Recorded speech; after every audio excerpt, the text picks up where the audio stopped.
اسلام کے 5 رکن ہیں، تو 5 رکنوں میں سب سے پہلا رکن کیا ہے؟ ان تشہد ان لا الہ الا اللہ، کہ لا الہ الا اللہ کی گواہی، کلمے کی گواہی۔ تو اس سے یہ پتہ چلتا ہے کہ اسلام کے اندر توحید کتنی اہم چیز ہے، کتنی ضروری چیز ہے۔ دیکھیے آپ بازار جاتے ہیں، آپ کوئی چیز لے کر آتے ہیں، موبائل، آپ اس کو دیکھتے ہیں، یار اس کے اندر یہ بھی خوبی، یہ بھی خوبی، یہ بھی خوبی، یہ بھی خوبی، جو آپ کے اوپر خوبیاں ظاہر ہونی شروع ہوتی ہیں، آپ کو اس سے محبت ہونی شروع ہو جاتی ہے، کیونکہ اس کے اندر اتنے کمالات ہیں۔ اور اللہ رب العزت کے اسماء و صفات کو آپ جتنا پڑھیں گے اتنا زیادہ آپ کو اللہ سے محبت ہوگی، چونکہ اللہ کے اسماء و صفات کمال ہی کمال ہے، خوبیاں ہی خوبیاں ہیں۔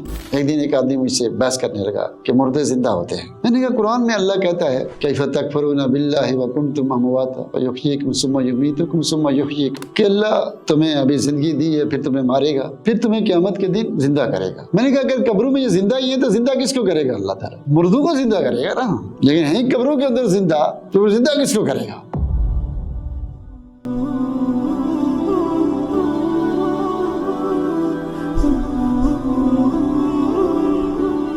الحمد للہ رب العالمین والعاقبۃ للمتقین والصلاۃ والسلام علی سید المرسلین وعلی آلہ واصحابہ اجمعین، اما بعد، رب اشرح لی صدری ویسر لی امری واحلل عقدۃ من لسانی یفقہوا قولی، رب زدنی علما، رب زدنی علما۔ اما بعد فاعوذ باللہ من الشیطان الرجیم، بسم اللہ الرحمن الرحیم، انہ کان لا یؤمن باللہ العظیم۔ اللہ تعالیٰ کی حمد و ثنا اور رسول معظم صلی اللہ علیہ وآلہ وسلم پر درود و سلام کے بعد، اللہ تعالیٰ نے ہمیں عبادت کے لیے پیدا کیا ہے، وما خلقت الجن والانس الا لیعبدون۔ اگر ہم اللہ کی عبادت کرتے ہیں اور اس عبادت میں اگر توحید نہیں ہے تو وہ عبادت اللہ کو قبول نہیں ہے، بلکہ میں ایسے اگر کہہ دوں ایمان کے بغیر کوئی جنت میں نہیں جائے گا۔ اور ایمان کے 6 ارکان ہیں، ان 6 رکنوں میں پہلا رکن کیا ہے؟ ان تؤمن باللہ، کہ اللہ پر ایمان لائیں۔ اللہ پر ایمان لانا، اللہ کی ذات پر ایمان لانا، اللہ کے اسماء و صفات پر ایمان لانا، اللہ کے اسماء پر ایمان لانا، اللہ کے صفات پر ایمان لانا ہے۔ اللہ پر ایمان پہلی چیز ہے، سب سے پہلے، باقی ارکان بعد میں آتے ہیں۔ پہلی چیز کیا؟ اللہ پر ایمان لائیں۔ اللہ پر ایمان کیسے لائے؟ کہ اللہ تعالیٰ کی ذات پر ایمان، اللہ تعالیٰ کے اسماء پر، اللہ تعالیٰ کی صفات پر۔ اور ہمیں پتہ ہی نہیں اسماء کا، نہ صفات کا، نہ ذات کا کوئی تفصیل جانتے نہیں، بغیر ایمان کے، ایمان باللہ کے جنت کیسے ملے گی؟ تو اس لیے ہمیں سب سے پہلے توحید کو سمجھنا چاہیے، اسماء و صفات کو سمجھنا چاہیے۔ اسلام کے 5 رکن ہیں، اسلام کے 5 رکن ہیں، تو 5 رکنوں میں سب سے پہلا رکن کیا ہے؟ ان تشہد ان لا الہ الا اللہ، کہ لا الہ الا اللہ کی گواہی، کلمے کی گواہی۔ تو اس سے یہ پتہ چلتا ہے کہ اسلام کے اندر توحید کتنی اہم چیز ہے، کتنی ضروری چیز ہے۔ جس کی توحید صحیح نہیں ہے اس کے نماز روزہ کسی فائدہ نہیں ہے۔ اللہ کے رسول صلی اللہ علیہ وسلم کا ارشاد گرامی ہے، بخاری مسلم کی حدیث ہے، فَمَن يُرِدِ اللَّهُ بِهِ خَيْرًا يُفَقِّهُ فِي الدِّينِ مَن يُرِدِ اللَّهُ بِهِ خَيْرًا يُفَقِّهُ فِي الدِّينِ، اور کما قال صلی اللہ علیہ وسلم، کہ جس کو اللہ خیر چاہتا ہے اس کو دین کی سمجھ دیتا ہے۔ اللہ جسے بلائی کرنا چاہتا ہے، اچھائی کرنا چاہتا ہے، تو اس کو کوٹھیاں نہیں دیتا، بینک بیلنس نہیں دیتا، پاکستان کا وزیر اعظم بھی نہیں بناتا، اس کو دین کی سمجھ دیتا ہے۔ دین کی سمجھ میں سب سے پہلی چیز جو آتی ہے وہ کیا آتی ہے؟ توحید آتی ہے۔ جس کو توحید کی سمجھ نہیں دی وہ فقیہ بن گیا، نحوی، صرفی، فلسفی، منطقی بن گیا، بڑا فقیہ بن گیا، سب کچھ ہو گیا، لیکن توحید نہیں آتی، تو گویا کہ اللہ نے اس کے ساتھ خیر کا معاملہ کیا ہی نہیں۔ اسی طرح اللہ قرآن میں کہتے ہیں کہ فَمَن يُرِدِ اللَّهُ أَن يَهْدِيَهُ يَشْرَحْ صَدْرَهُ لِلْإِسْلَامِ، جسے اللہ ہدایت دینا چاہتا ہے تو سب سے پہلے اس کے دل کو اللہ تعالیٰ کیا دیتا ہے؟ اسلام کے لیے کھولتا ہے۔ تو اسلام کے لیے دل کھلے گا تو سب سے پہلے توحید سمجھ میں آئے گی۔ اگر توحید نہیں ہے تو گویا اللہ نے اس کو ہدایت کا ارادہ ہی نہیں کیا، خیر کا ارادہ ہی نہیں کیا۔ انما یخشی اللہ من عبادہ العلماء، اللہ کہتے ہیں میری مخلوق میں سب سے زیادہ مجھ سے ڈرنے والے علماء ہیں۔ کیوں علماء ہیں؟ کہ وہ اللہ کو جانتے ہیں، ان کو اللہ کو پتہ ہے۔ نبی صلی اللہ علیہ وسلم نے کہا اگر تم آخرت کے بارے میں وہ جان لو جو میں جانتا ہوں، تم اپنے مردوں کو دفنانا چھوڑ دو، اپنی بیویوں کے پاس جانا چھوڑ دو، جنگلوں میں نکل جاؤ، تو اللہ سے وہ اتنا زیادہ وہی ڈرے گا جو اللہ کو جانتا ہے، اور جو اللہ کو جانتا ہی نہیں ہے وہ منطقی ہے، فلسفی ہے، ناوی ہے، فلانا ہے، بلاغی ہے، لیکن توحید نہیں آتی تو اس نے اللہ کو جانا ہی نہیں، وہ کیوں اللہ سے ڈرے گا؟ پھر وہ علماء سو ہی بنے گی۔ تو اللہ سے وہی ڈرے گا جو اللہ کو جانتے ہیں۔ دیکھیں، اللہ کے بارے میں سب سے پہلے ہمارے لیے ایک ضروری ہے کہ ہمیں یہ ہونا چاہیے کہ نحن نعبد من، کس کی عبادت کرتے ہیں۔ دوسری بات لماذا نعبد، کیوں اس کی عبادت کرتے ہیں۔ تیسری بات کیف نعبد، اس کی عبادت کیسے کریں۔ پہلی چیز کیا ہے کہ نعبد من، میں کس کی عبادت کرتا ہوں، کون ہے وہ، اس کے بارے میں کیا جانتا ہوں۔ اب مجھے جنت میں جانا ہے، جہنم سے بچنا ہے، تو جنت اور جہنم کا سودا کر رہا ہوں، مجھے کچھ پتا ہونا چاہیے میں جس کی عبادت کر رہا ہوں۔ آپ بازار جاتے ہیں ایک موبائل لینے کے لیے، اے سی لینے کے لیے، تو اس کی کمپنیاں پوچھتے ہیں، فیکٹریاں پوچھتے ہیں، یہ کیسا اچھا ہے، کمپنی کیسی ہے، ایک ایک چیز پھر جا کر لیتے ہیں۔ دنیا کو حاصل کرنے کے لیے اتنی کوشش و کاوش ہے، اور جہنم سے بچنا ہے، جنت الفردوس کی طرف جانا ہے، اللہ کو راضی کرنا ہے، اور اللہ کے بارے میں کچھ جانتے ہی نہیں۔ کم سے کم اس کے 99 نام بھی نہیں آتے، ان کا ترجمہ بھی نہیں آتا، کوئی اسماء صفات کا نہیں پتا، کچھ جانتے نہیں، الف با تا سا، اور دعوے ہمارے بڑے بڑے۔ تو ہم کیا کریں کہ نعبد من، کس کی عبادت کریں، وہ کون ہے، جانیں گے تو عبادت کریں گے نا، پھر پتہ چلے گا، اسے ڈریں گے بھی، وہ اللہ ایسا ہے، اللہ اتنا مہربان ہے، اتنا ایسا ہے، اللہ ایسا ہے۔ تو پھر ہی آپ کسی چیز کو دیکھتے ہیں، اس کے بارے میں سنتے ہیں، پتہ لگتا ہے، علم ہوتا ہے، تو کہ وہ چیز اچھی ہوتی ہے تو آپ اس سے محبت شروع کر دیتے ہیں، پیار ہو جاتا ہے کہ یار اتنی خوبصورت چیز، اتنی اچھی چیز، اتنی قابل، اتنی یہ، اتنا یہ۔ جو آپ کو پتہ چلے گا تو آپ کو محبت شروع ہو جائے گی۔ اور جس کو جانتے ہی نہیں، آپ کہتے ہیں ایک لڑکی بڑی خوبصورت ہے، ایک چیز بڑی خوبصورت ہے، آپ کہتے ہیں، لیکن آپ نے کبھی دیکھا نہیں، سنا نہیں، تو آپ کو اس سے محبت تھوڑی ہوگی۔ محبت تب ہوگی جب دیکھیں گے، جب معاملات ہوں گے، کچھ جان پہچان ہوگی۔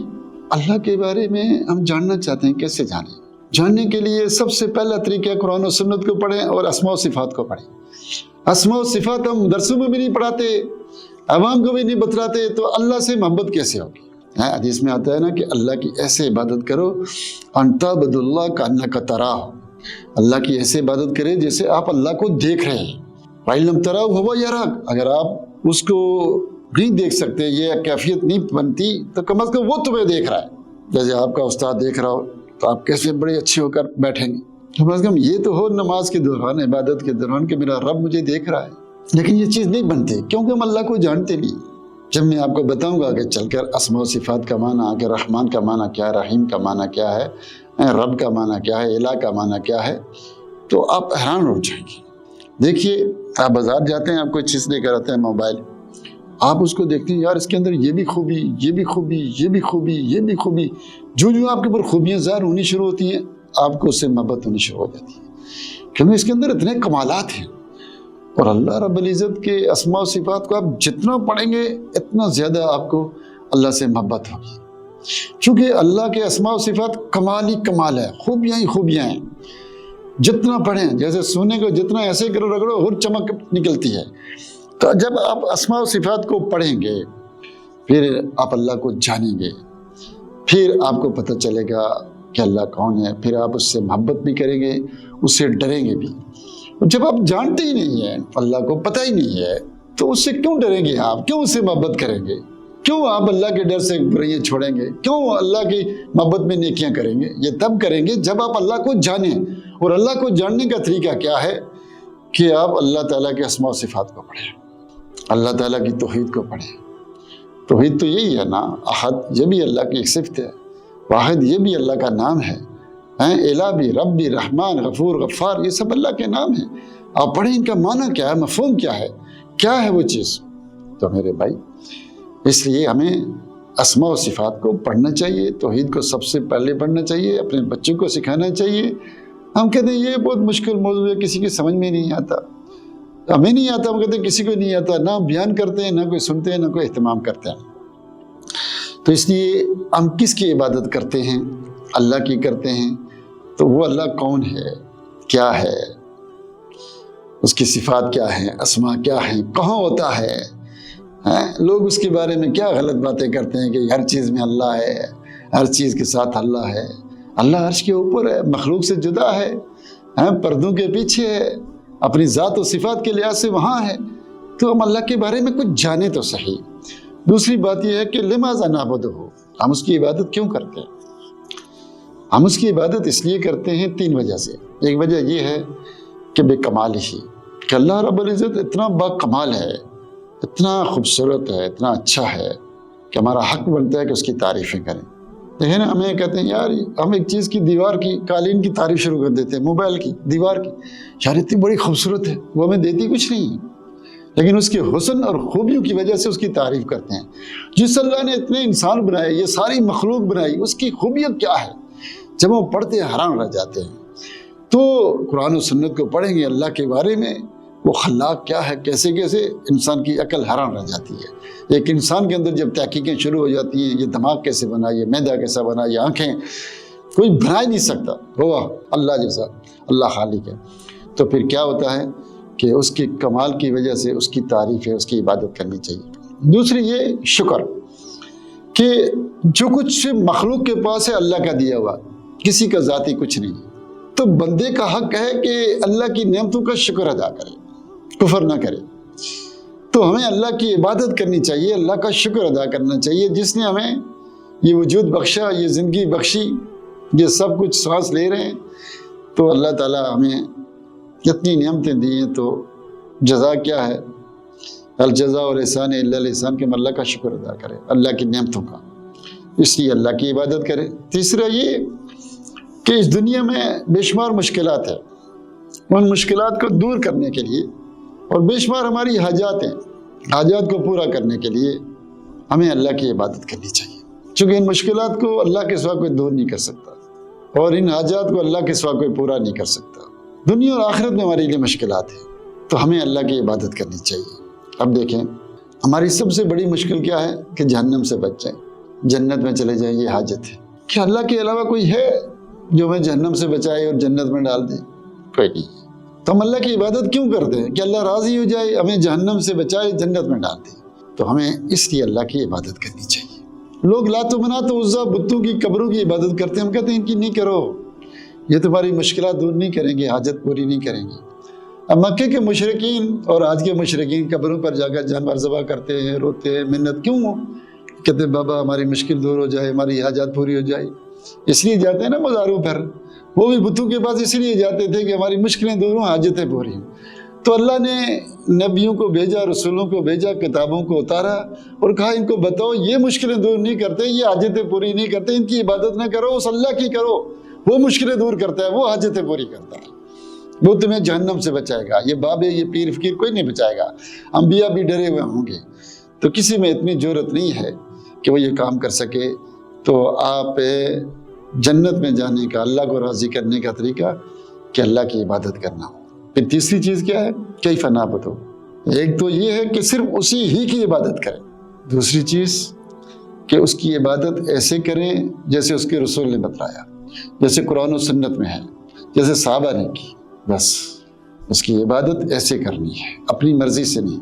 تو اپنی مرضی سے نہیں کرنی، اللہ کو ہم نے راضی کرنا ہے عبادت کر کے۔ عبادت کریں کیسے؟ ایک تو اخلاص سے کرنی، دوسرا کیا کرنی ہے؟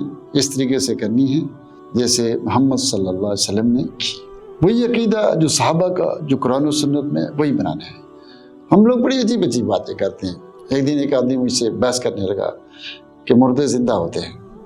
میں نے کہا قرآن میں اللہ کہتا ہے کیف تکفرون باللہ وکنتم امواتا ویحییکم ثم یمیتکم ثم یحییکم، کہ اللہ تمہیں ابھی زندگی دی ہے، پھر تمہیں مارے گا، پھر تمہیں قیامت کے دن زندہ کرے گا۔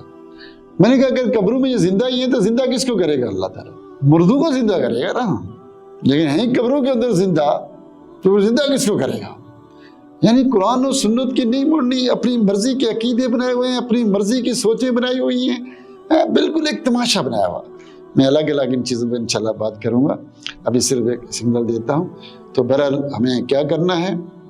ہمیں توحید بہت ضروری چیز ہے، تو جس کی ہم عبادت کر رہے ہیں وہ کون ہے اس کا تعارف ہونا چاہیے، اور اس کی عبادت کیوں کر رہے ہیں میں نے آپ کو وجہ بتائی، اور اس کی عبادت کیسے کریں یہ بھی بتائی۔ اللہ تعالیٰ سے دعا ہے کہ اللہ تعالیٰ ہمیں قرآن و سنت کو سمجھنے اور اس پر عمل کی توفیق دے، آمین یا رب العالمین۔